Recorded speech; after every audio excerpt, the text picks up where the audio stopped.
Hey guys, Coach Sharf here. Welcome back to my Algebra 1 videos on our EOC packet. So I am recording this on Thursday, April 2nd. Going to post it tonight. Again, I haven't had a ton of work sent in to me, but just something to leave y'all. I don't have the packet printed out myself, so the work that I show you can write on the packet.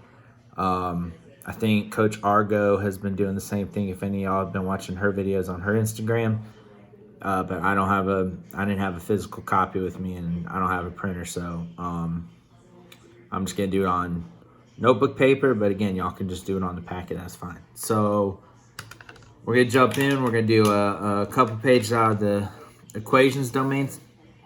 Again, it was what y'all are supposed to do in the first couple weeks. Y'all should be working on the functions domain right now.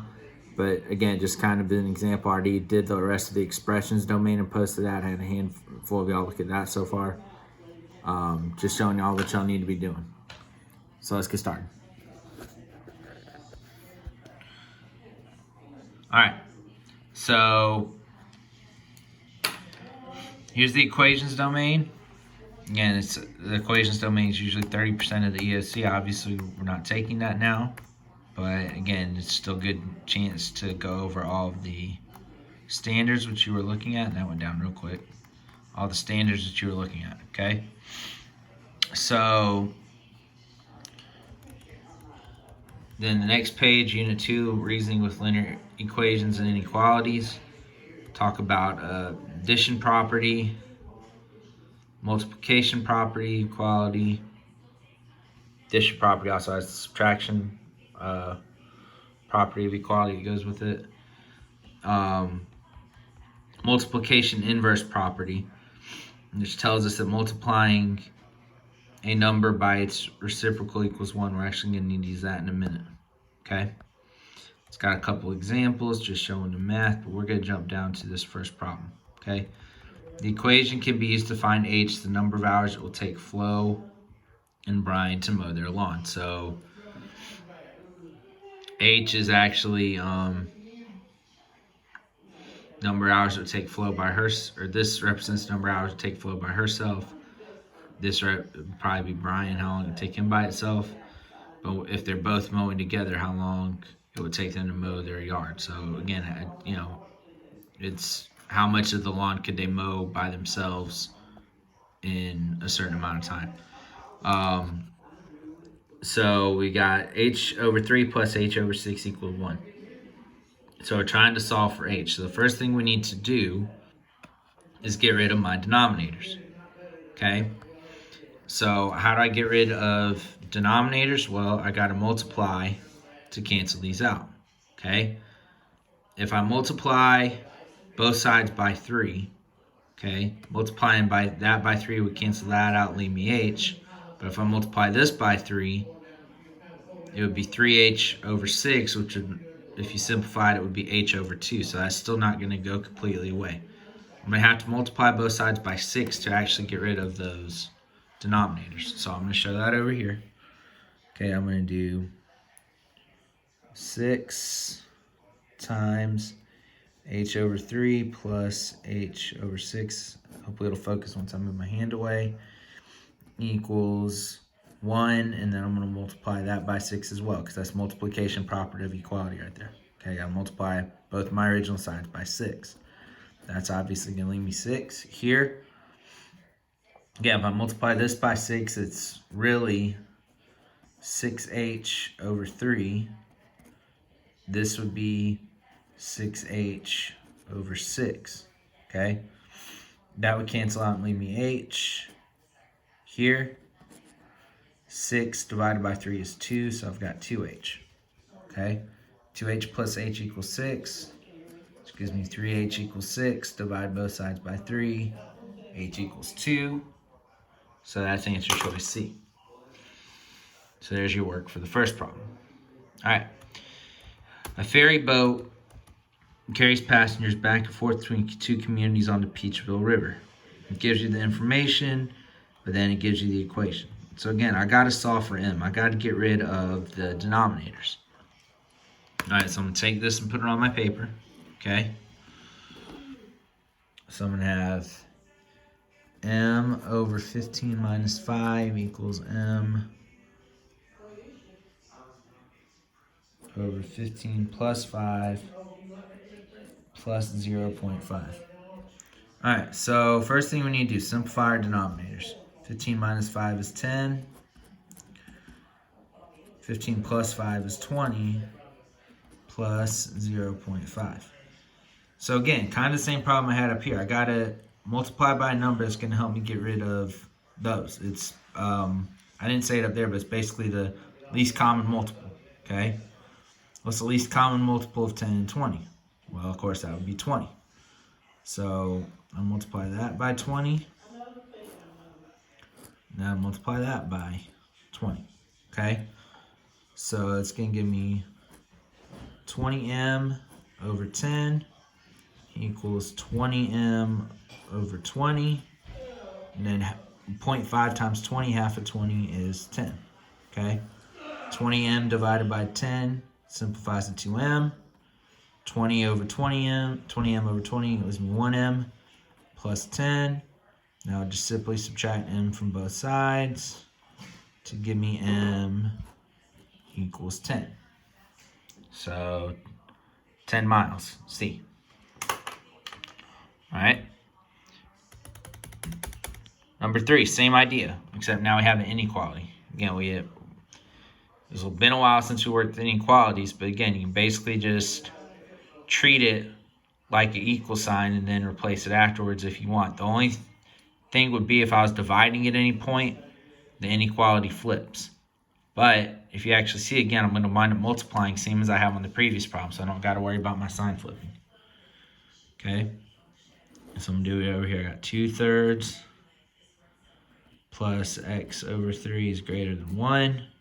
This might even be one y'all could probably figure out on your own, but I'm going to show the proper math. I'm going to multiply both sides by 3. Multiply that by 3. This one's a little easier, okay? You could do 3 times 2 is 6 over 3, but since our denominator is the same, if I'm multiplying by 3, it's just going to cancel out. And then that's going to cancel out as well. So I've got 2 plus x equals 1 times 3, which is 3. Subtract 2 from both sides, or is greater than 3. I'm sorry, should I mess that up. Subtract 2 from both sides, x is greater than 1, which is b. But again, let's think about it. If I actually plugged in here, if I plugged in 1, 2/3 plus 1/3 is 1. Is 1 greater than 1? No, it's equal. So this would have to be anything greater than 1, okay? Let's say it was 2. 2/3 plus 2/3 is 4/3, or 1 1/3, and that is greater than 1. So obviously we see how it works. All right, look at the steps below used when solving 3 times x minus 2. Quantity of x minus 2 equals 3 for x. Oh, that keeps jumping on me. All right, so again, this one you might not necessarily need to show work for. Okay, so let's look at what they did. Okay, 3 times x minus 2 equals 3. So they get 3x minus 6 equals 3 using the distributive property. Okay, oh, that's definitely true. 3x minus 6 plus 6 equals 3 plus 6 is step 1. 3x equals 9 is step 2. Divide by 3 on both sides, step 3, and that gives us x equals 3, which is step 4. So which step is the result of combining like terms?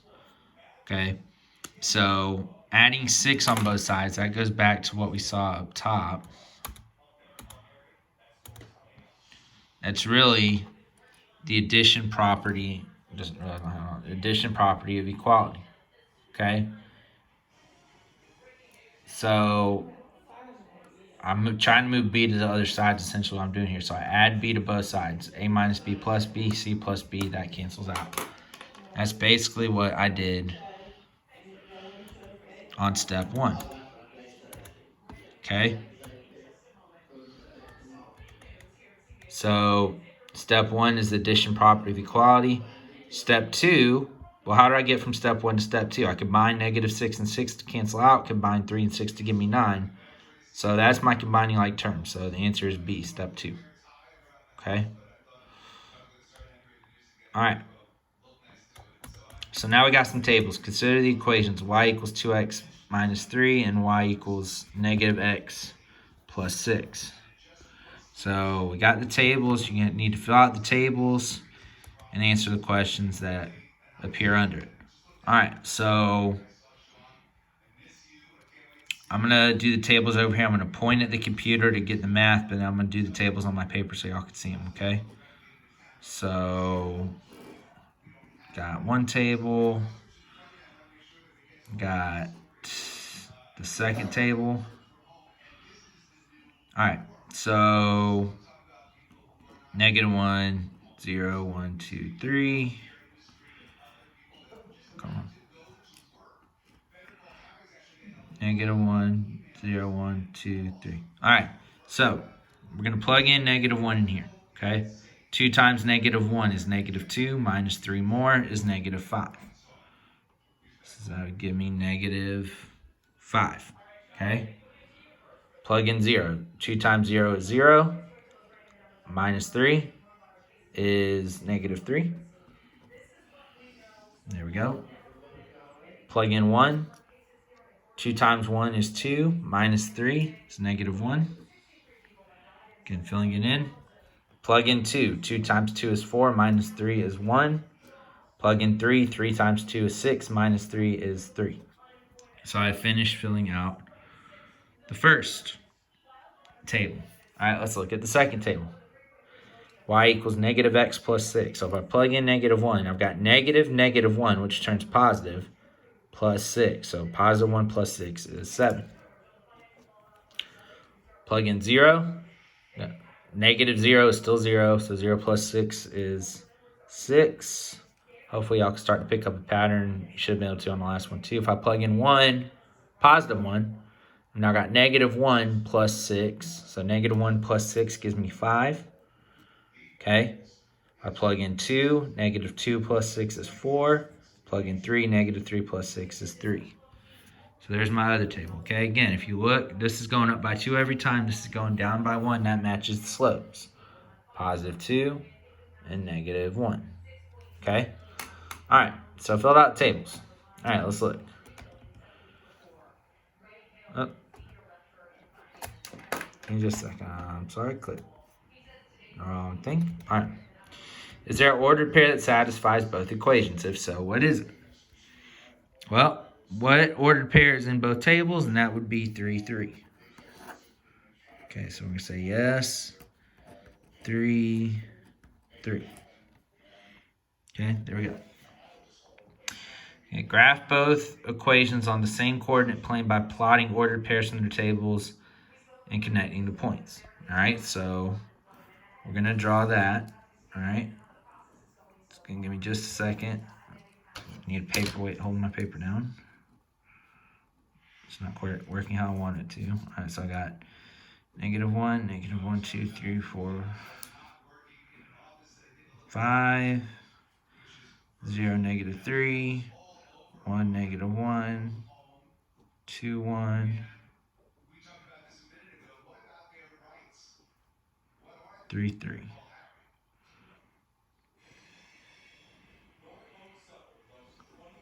All right. So I've drawn the first line. I got -1, -5, 0, -3, 1, -1, 2, 1, and 3, 3. All right. And now I'm going to draw the other one. -1, 4, 5, 6, 7, 0, 6, 1, 5, 2, 4, 3, 3. All right, so there's the other one. Got -1, 7, 0, 6, 1, 5, 2, 4, 3, 3. So there we go. It says, do the lines appear to intersect? Yes. If so, where? At 3, 3, right? Again, that makes sense. 3, 3 is a point on both lines. So there's that. Okay, so this is part C. Part D says, do the lines intersect? If yes, where? So again, we could just say yes, 3, 3. How can you tell that the point where the lines appear to intersect is a common point for both lines? Well, we already filled out the tables and saw that they were. So that answers that. All right. two lines are graphed on the coordinate plane. Basically what I just drew, except now something different. What point appears to be a solution of the equations of both lines? So again, if we remember, even though there's no equations, okay, there's an equation that represents this line. There's an equation that represents this line with the positive slope, and an equation that represents this line with the negative slope. Any point that appears on those lines fits those equations, okay? So I'm going to take this point, 8, 6, okay? So if I plugged in x equals 8 and y equals 6 into the equation for this line, it would make it work, okay? Same with, what's that, 7, 5, 6, 4, 5, 3, so on and so on, okay? So every point on this line satisfies this equation, same with this. Which point appears to be a solution of the equations of both lines? So which point is on both lines? That would be right here, because this line passes through it and that line passes through it. And that appears to be 3, 1. Let's see if that was one of our answer choices. It was, answer D. Okay, so y'all would circle answer choice D there. Okay. Based on the two tables, at what point do the lines y equals negative x plus 5 and y equals 2x minus 1 intersect? Same idea. So you just got to look for the point that matches, which is 2, 3. Right there. So 2, 3. Answer choice C. Which ordered pair is a solution of 3y plus 2 equals 2x minus 5? So it looks a little different, but again, I just got to plug in what values of a value of y here, value of x here, and see what makes them equal. Okay? So let's do a little math with negative 5 plus 2 real quick. I'm not actually going to write out the math. I'm going to say it verbally and see what we get, all right? I plugged in negative 5 here. 3 times negative 5 is negative 15, plus 2 is negative 13. So I get negative 13. Hold on. Guys, y'all keep it down a little bit. I'm in here recording. Plug in 2. 2 times 2 is 4. Minus 5 is negative 1. So I've got negative 13 and negative 1. Obviously, those are not equal. All right. 0, negative 5. If x is 0. Actually, I did that. I just realized I did it backwards. I plugged in that for y, that for x. I flipped it. All right. Well, let's try this again. Negative 5. Okay. 2 times negative 5 is negative 10. Minus 5 is negative 15. That one got me. That one threw me off. And then that's 2. 3 times 2 is 6. Plus 2 is 8. So even bigger difference. 8 does definitely not equal negative 15. All right. 0, negative 5. So let's see here. Plug in 0. 2 times 0 is 0. Minus 5 is negative 5. Negative 5 times 3 is negative 15. Plus 2 is negative 13. So I got negative 13 and negative 5. Obviously, those are not equal. Okay, let's try 5, 1. See, this is where they would probably get you on EOC again, even though I know I'm not taking it now. This is exactly where they would get you, because y'all would probably do exactly what I did. Plug in negative 5 there, 2 there, which is incorrect. All right, 5, 1. Let's plug in 5 here. 2 times 5 is 10. Minus 5 is 5. Plug in 1 over here. 3 times 2 is 3. Plus 2 is 5. So I got 5 equals 5. So that checks off. So 5, 1 is my answer. Okay? All right. A manager is comparing the cost of buying baseball caps from two different companies. X charges a $50 fee plus $7 per cap. Y charges a $30 fee plus $9 per cap. What number of baseball caps will the cost be the same for both companies? So this is 50 plus 7 per cap. So I could say that's 50 plus 7C for company X. Company Y, 30 plus 9 per cap. So 30 plus 9C. There we go. And then I would just do my math here. Let's here, subtract 30 from both sides. Subtract 7C from both sides. I know it's a little blurry because it's trying to focus on my hand. That cancels. That cancels. 50 minus 30 is 20. 9C minus 7C is 2C. Divide both sides by 2. And C is 10. Again, you don't have to show divide by 2, but if you want to, go ahead. Okay? So the answer there is A, 10. Okay. A shop sells 1 pound bags of peanuts for $2 and 3 pound bags of peanuts for $5. If 9 bags are purchased for a total cost of $36, how many 3 pound bags were purchased? So this is actually going to be a system of equations. Okay. So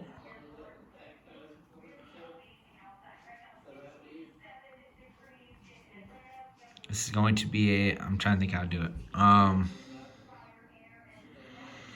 didn't write it out beforehand.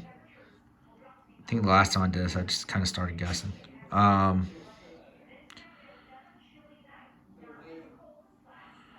So let's see here.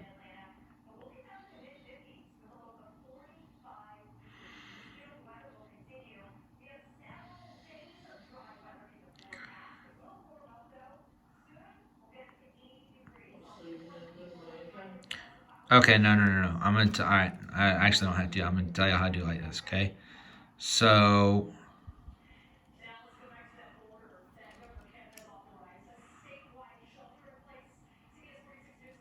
no. It is gonna be system equations. All right, so 1 pound bag is $2. So I'm gonna do 2 O. It's gonna look like It's gonna look like 20. I'm gonna do 2A for the one. A is gonna represent the 1 pound bags. B is gonna represent 3 pound bags. All right. So 2A. Okay. So I'm gonna do 2A. That represents the cost for how many ever 1 pound bags you got, and 5B. So how many ever 1 pound bags you got times $2 plus how many ever 3 pound bags you got times $5 equals $36. So you bought certain amount of bags at A for A at $2, certain amount of bags for B at $5, equals $36. And it says 9 bags are purchased for a total cost $36. So I know my total A plus B has to equal 9. All right. So I'm gonna do a system of equations. Okay. Again, I either need to do substitution or elimination. I think elimination was the one we worked with best, but 2A and A can't eliminate each other, and you can 5B and 1B. So what we have to do is multiply this whole thing by -2. Okay? So I'm going to do -2. I'm going to do -2 there. And then I'm going to do 9 times 2 is -18. So now I combine everything. Okay? Those cancel. 5B minus 2B is 3B. 36 minus 18 is 18. Divided by 3. B is going to be 6. So that's telling me I bought 6 3-pound bags. Okay? So if I go back and plug it back on my original equations, I'll plug it in here. A plus B equals 9. Got A plus 6 equals 9. Subtract 6 from both sides. It's going to be A equals 3. So that's telling me I bought 3 bags of A, so 3 of the 1 pound bags and 6 of the 3 pound bags. Let's plug in another one, see if it works, okay? So I've got bought 3 1 pound bags at $2. Then I bought 6 3 pound bags at $5. All right, 5 times 6 is 30. 2 times 3 is 6. Is 6 plus 30, 36. It is. My paperweight is not working. All right. How many 3 pound bags were purchased? That was 6. So our answer choice B, 6. All right. Which graph represents a system of linear equations that has multiple common coordinate pairs? Okay. A, B, C, or D. So again, each one has 2 lines. If they have multiple common pairs, it means they need to cross more than once, right? This one only crosses once. So it looks like at about 2.5 and 4.5. Okay. B, if we look at B, you have a short line and a longer line, okay? But they have the same exact slope, same thing. So again, since it's got the arrows, the lines should extend past here anyway, but even if you just look in this area, every point in this area is common, okay? So just for an example, you got 0, -4 right there, okay? So every point right here that overlaps is common, so that's the one that's got multiple, okay? If you want to double check it, C only intersects here. D doesn't intersect at all. 2 lines with the same slope, okay? So your answer choice there is B, okay? All right, so then that's going to start the next section, so that's where I'm going to stop, okay? So again, hopefully that'll kind of help y'all with a better idea of the work that y'all should be showing me. So I'm going to post this tonight. Again, y'all take a look. Keep working on the equations domain if you still do not finish. And if you have, keep working on the functions domain. I'll be making more videos probably over spring break, definitely to finish the equations domain and probably starting with the functions domain. Again, functions domain, you should be doing 1 page a day right now. So just so y'all can see it, let me switch down to it. All right, there we go. There's the functions domain. All right, so these problems kind of look more like we had the first time. So there we go. All right, that's 1 page. That's all y'all need to do the first day. Okay, that's all y'all should have done Monday. Here we go. That page should have been what you did Tuesday. Okay, probably could have stopped there. Okay. Key ideas coming down here. Again, that's really only 1 problem, or 2 problems actually. So that would have been yesterday, Wednesday. This is page 4 to be Thursday today. So y'all could do through there and then stop until after spring break. Okay? If y'all have any questions, send me a message. Let me know. Till then, y'all stay safe.